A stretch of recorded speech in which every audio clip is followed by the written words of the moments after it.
Good evening, good evening, good evening. It's Monday again here in the United States.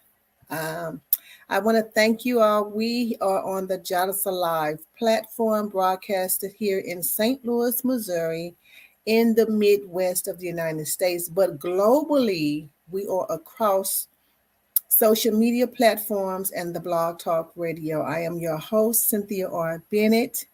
And I know that I have been missing a couple of Mondays, but there has been just a lot of exciting things that has been going on that we have officially moved into our office space here. And we're going to have some things that's going on this summer. So I'm excited about it and can't wait to share more about it. I also want to thank everybody that congratulated me on the Women of Achievement Award that I received. That whole process was just a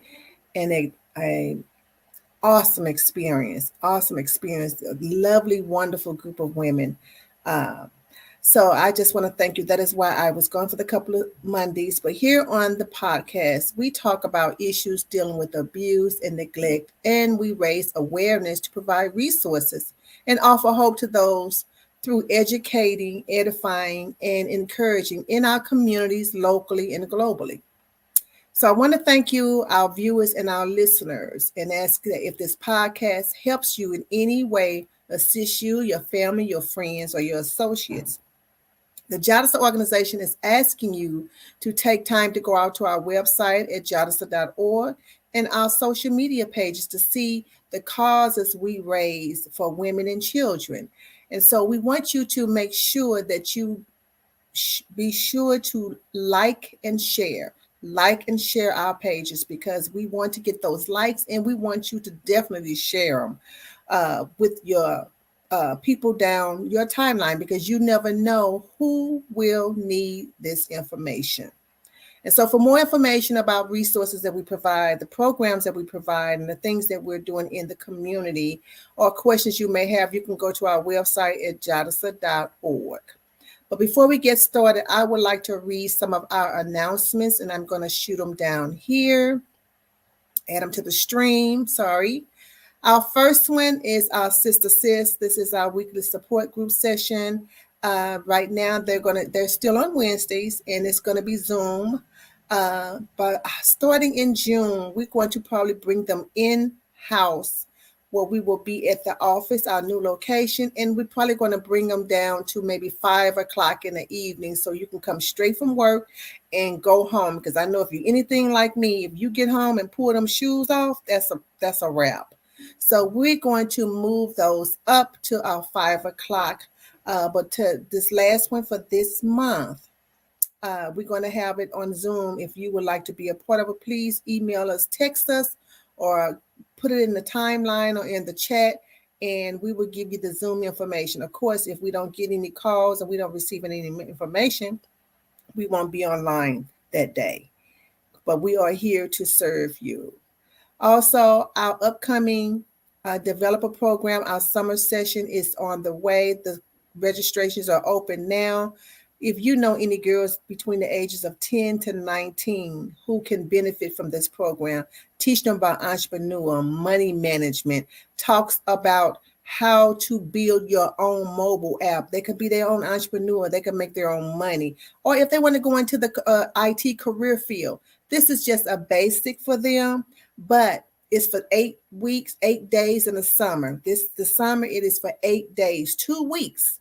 And at the end of the program, we ask the families to come out. We will showcase their apps.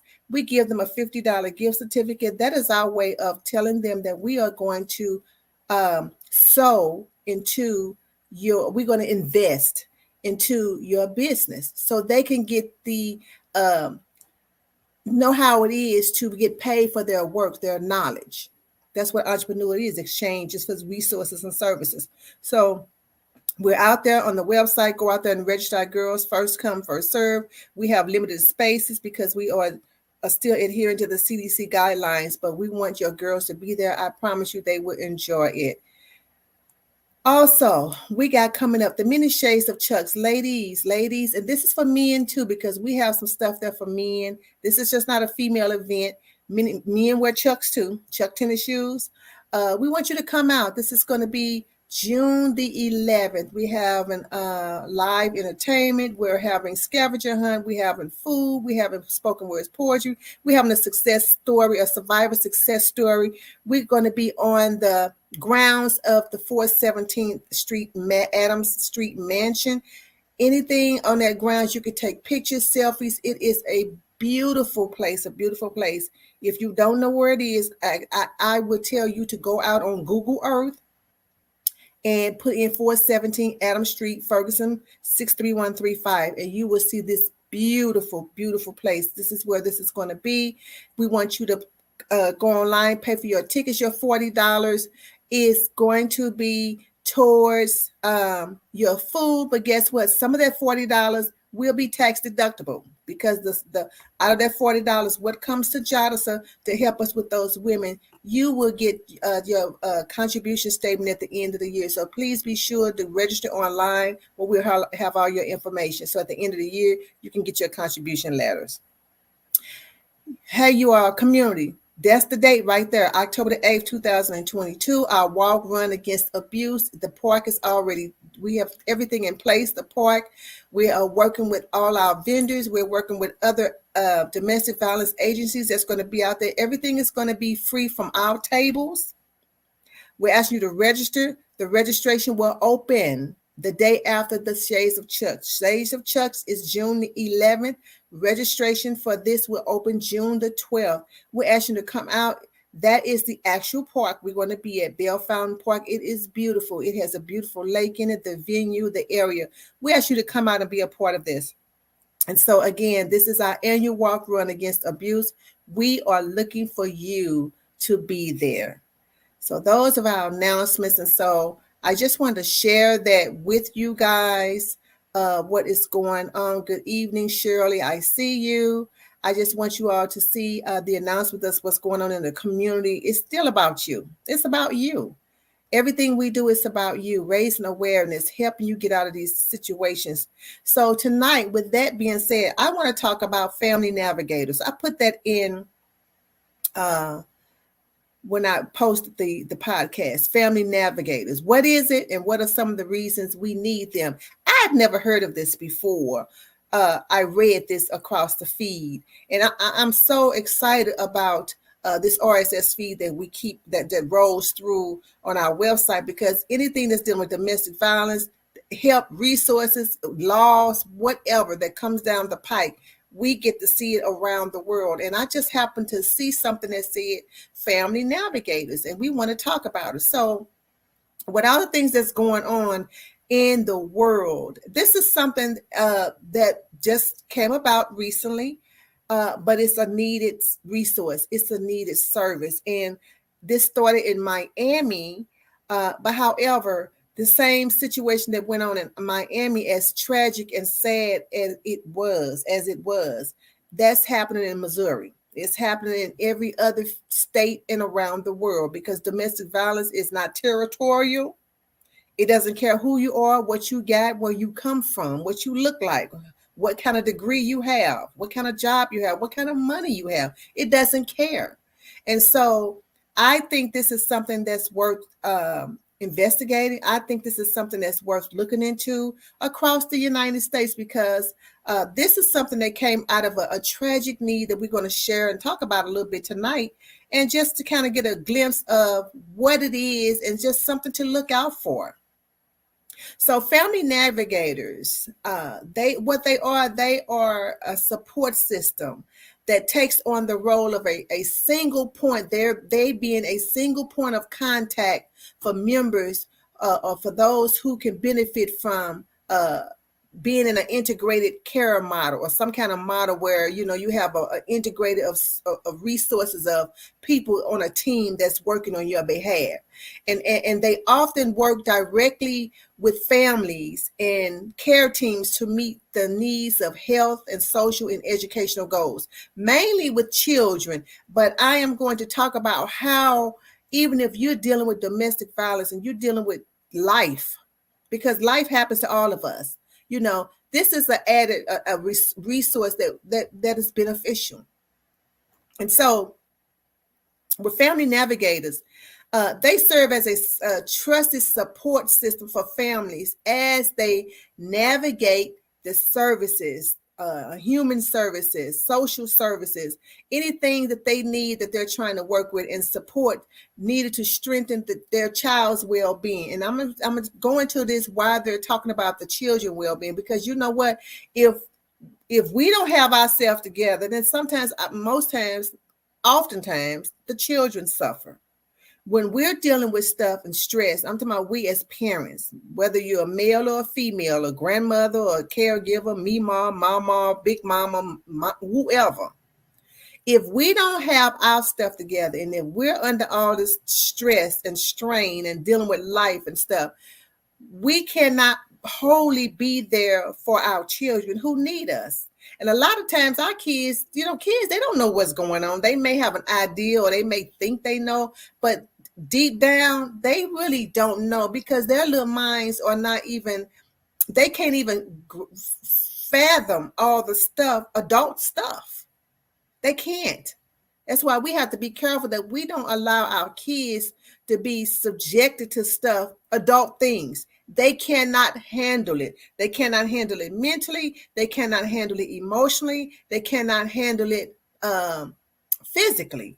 And so we have to be careful and make sure that we are taking care of ourselves and we are getting the resources and the services that we need so that we can make sure that we don't take stuff out on our kids. You know what I'm talking about. You're stressed out and upset and you already mad about whatever things that's going on at work and at home or in the streets or driving or at the store, something going on. And all it takes is somebody to ask you, what's for dinner? Or where's the bread? And all of a sudden you done blew up on them. It is not the fact that they asked what was for dinner or where's the bread. That wasn't even the base of it. It's what you went through before. And so what seems so simple of just asking what's for dinner or where's the bread, it blew up. Everything was just all haywire. And so that's because we're dealing with other things, and because we're not dealing with them effectively, or we're not releasing the stress like we should, it often comes out in other areas. And I'm leading up to this story, this very tragic story about why this family navigators came about. So I'm really trying to lay a platform here of why this is something that is a good resource, a beneficial, a necessary resource. And it's sad that it came about the way it came, but it's needed, because this is what's going on all across the United States. So unlike many other care management roles like RN, nurses and doctors and LPNs and all of those, a family navigator is intended to serve as a long-term support system for families.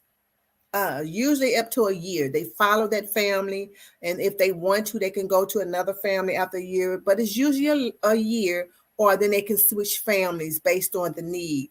And they often conduct regular checkups or regular check-ins with the members and the families and the care team. So it's a whole circle of them. And they just try to do checkups to find out how the parents are doing, how the children are doing, what resources they're needing, what are they lacking, what's going on, things that kind of help alleviate and to make life as normal, whatever that is nowadays, as possible, or as less stressful as possible. And so these check-ins that the family navigators perform, or they focus on goals and strengths. They help you, because when you're going through stuff, you say, I want to do A, B, C, D, but when you're stressed out and you got all these other things, you have a, and I'm pretty sure you guys, ladies, have, whoever this online, you set out to do something, and at the end of the day, you feel like you didn't do nothing. You didn't get nothing done that you wanted to do. It felt like you did nothing. You got nothing accomplished. You have any of those days? I know I have those days. I feel like I've done nothing. Like, Where did the day go? I didn't get anything done. And so the goal of the family navigator is to focus on goals that they set with you or the family, and the strengths of their, we all got weaknesses. We already know that. I don't need you to tell me my weaknesses. I know my weaknesses. Help me with my strengths. Help me talk up our strengths. Because when we constantly talk up the good and we talk up the stuff that we're good at, and somebody that's they're strong in this area, we focus on that instead of focus on the negative, because negative brings depression. The negative brings down all these things. So the goal is to focus on goals that you're going to meet and your strengths. Okay, you know what, we said we was going to meet A, B, C, and D, and maybe you didn't meet but 2 of them or the 4. So let's not focus on the 2 you did. Okay, let's focus on the ones you met. That's what a navigator is changing the mindset. Yes, we set off of 4 goals. You only made 2. Let's focus on the 2 you made. Okay. And so that's the goal, is to focus on that and the strengths and any additional needs and services that family may need. What is it that they need? What is it that you're lacking? What is it that we can go to for the next set of goals, whatever the goals we set? What is it that we need that we didn't get or we didn't have before? Okay, so family navigators help families lower their stress so they can manage their lives. And I'm going to tell you, I know, because I've been there before, been there, done that. Stress, not with just family, with job, family situations, just everything, so family navigators helps the families that they're working with lower their stress so they can manage their lives, because a lot of times, you're trying to manage when you got 2 and 3. I could just think of somebody right off the top of my head at this moment that this will help them right here in St. Louis, where we live, that can help them manage their lives and the lives of their children a little more easily. Because it ain't, parenting ain't coming easy with everybody. Okay, everybody is not June what's her name, June Cleaver. Everybody is not that. Everybody is not Happy Days, them folks. Parenting is not coming easy for everybody. Okay, and so with the support, the family navigators they're supporting and they're helping with the physical and behavior health, such as early childhood and education. My God, with this education system, yes, that is needed. Early childhood, maybe assistance with food, the lack of food. And I see it even because every day when I was in schools and stuff, kids were like, Miss Bennett, can I go get this? Can I get that? They were hungry. And I'm going to tell you right now, by me being a teacher, when I was teaching in the schools, let me tell you something, parents. When a child is hungry, they can't function. They're not thinking about 1 plus what's 1.2 plus 2.4. They're thinking about where they're going to get their next meal. Where is it coming from? When they go eat. Is this a program for low-income families only, or is this something that's available for all family types? I don't know, Nina. This particular program we're talking about, Family Navigator, I am going to research this. I just came across this, and so far they just started this in Miami, and I'm getting ready to go to why they started this in Miami. It's a very tragic story, but that same story is in here in St. Louis, and so this is a need. Is something we should look into, and I am going to look into it. This type of program to see if there's anything similar that they're doing here. And so Family Navigators is to help with housing, transportation, child welfare, schools, things of that nature. And so this is where we come into. Why are we talking about this? Why are we talking about Family Navigators in this case? Well, there was a domestic violence that plagued a family in Miami. And so now, before that happened, they was dealing with all this domestic violence. Well, the mother allegedly ended up killing her children. It says a 41-year-old South Florida mother was arrested last month, which was in April, and accused of killing her 2 young children. So the authorities found the mother's son, which was a 3-year-old Jeffrey, and a daughter, 5-year-old Laura, dead inside the home in Little Haiti, which is Miami, Florida. But they said the record said the family was going, DSF was dealing with this family as far back as 2017 when they started investigating the domestic violence case between the parents, the mother, the husband, and the wife. And so she was in an abusive relationship, but according to documents, because of the repeated abuse that she endured and her children endured and witnessed, she ended up homeless and ended up staying at a time at this shelter, women's shelter called Lotus House in Miami. And so the thing about this is what I'm saying is the stress that she, and I am not excusing what she did. So I don't want you all to think that I am not excusing what she did. But if you would see this picture of this lady, it's like just like there was no hope in her eyes. It was just like nothing. And she told him, I'm just tired of these kids. They have her on camera just pacing back and forth. And she said, I'm just tired. I don't want these kids no more. Well, they were already dead. She had already killed them. And so DFS, the Division of Children and Family Services, always say they have a difficult responsibility of removing children from a home if the parent is unfit to care for their children or is likely to harm the kids. But they did not see that in this case. They were very involved in this case because of the repeated domestic abuse with the mother and the father. So they were very involved with this family, but they did not see a history of physical child abuse with the 2 young children that would give them reasons to remove them from the mother. And so they recommended services. They recommended many services to them, but they were refused. Ultimately, they were refused.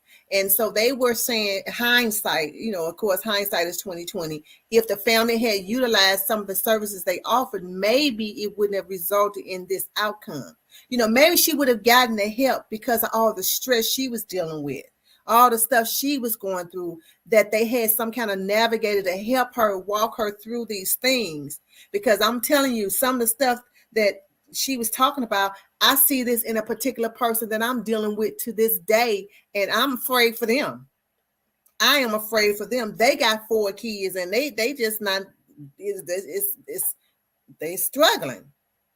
I'm talking about not struggling financially, struggling dealing with parenting, struggling dealing with the kids and dealing with life and dealing with the job and all of that coming down on them, And so I am very concerned about this. And this is something that we definitely need to look into, even with other agencies. I am going to have a meeting and talk with them about, Family Navigate. Is this something that we have that's comparable here? Because this is happening. And so for this reason, DFS in Miami launched the Family Navigator, and I believe they did this in 2020. They launched the Family Navigator initiative to enhance the safety and well-being of children after a report of potential child abuse and neglect. Now, in this case, it wasn't potential child abuse or neglect on the children, but it was what the mother was going through and all the stress she was going through. And so not having somebody help her deal with whatever she was going through. And, at that age, 3 and 5, they want stuff, they need stuff, they crying, and, kids just being kids. So they're not understanding that mama is going through traumatic, because a lot of times most victims who are dealing with domestic abuse, guess what? Even though they're in pain and they're hurting, they got to put on a face to try to act like everything's okay for the kids. And they're in turmoil.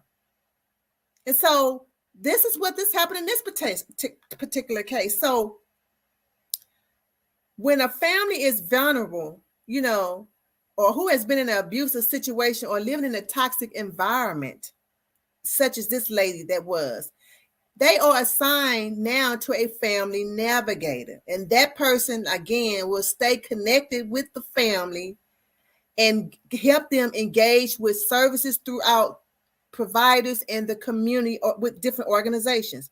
I think that is something that is very much needed. Very much needed. I'm pretty sure that, for them to deal with this now after this tragic ending is something, it is a very useful resource that needs. This resource focuses on supporting family well-being, understanding the needs of family, whether it is a complex family dynamics, whether it's abuse in there, whether it's, parenting skills, dealing with, kids having kids and, having all these adult issues that they just got to deal with and may not even be ready for. It could be dealing with substance abuse, dealing with tragic incidents, or sometimes with mental health crises.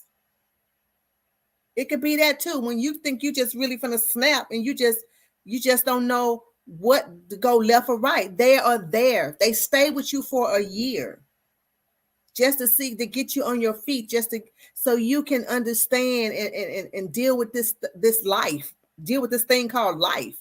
Because it ain't, it's everybody not tiptoeing through the tulips, okay?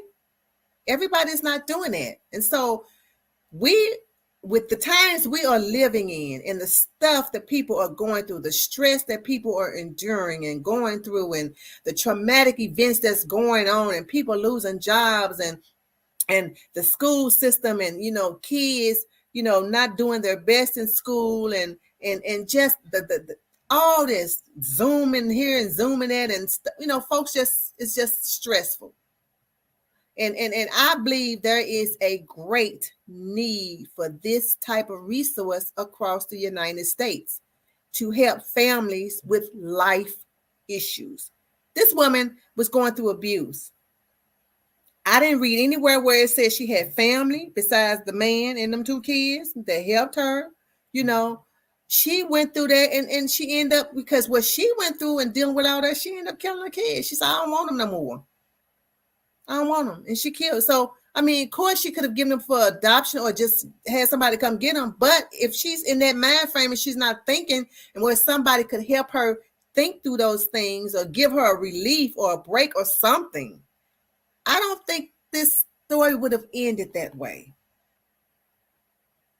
I don't think it would have ended that way. So we need these. We need some family navigators. We're going to look into this. We need some family navigators. So cases like this family and what happened in this family happens less and less and less and less.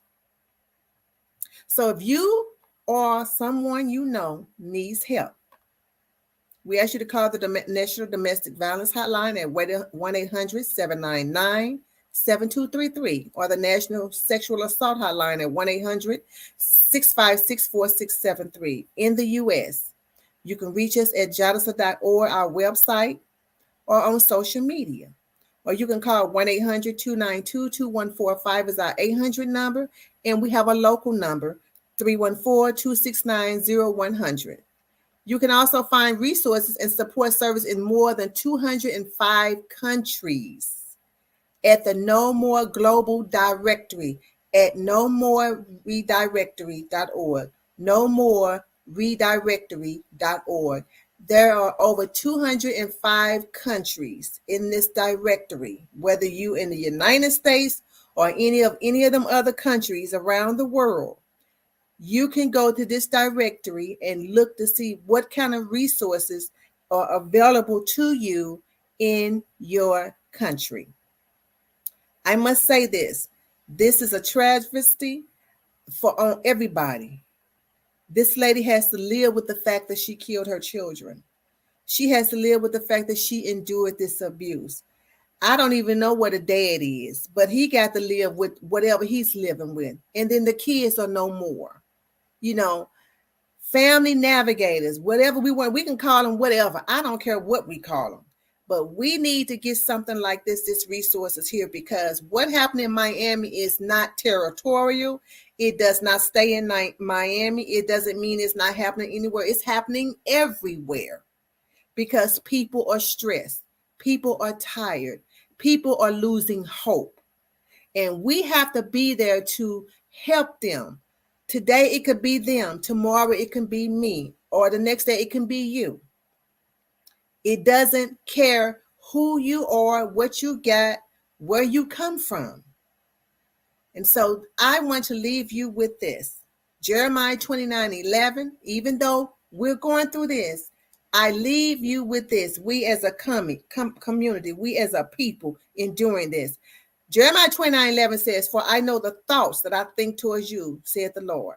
Thoughts of peace and not of evil, to give you an expected end." He is giving you the end that he expects to give you. He wants to give you, and he wants to give you the end that you expect to have. And I know that's a thoughts of peace. He's thinking good thoughts towards us, thoughts of peace and not of evil. And I want you to leave you with that, because God is thinking good thoughts of us. Okay?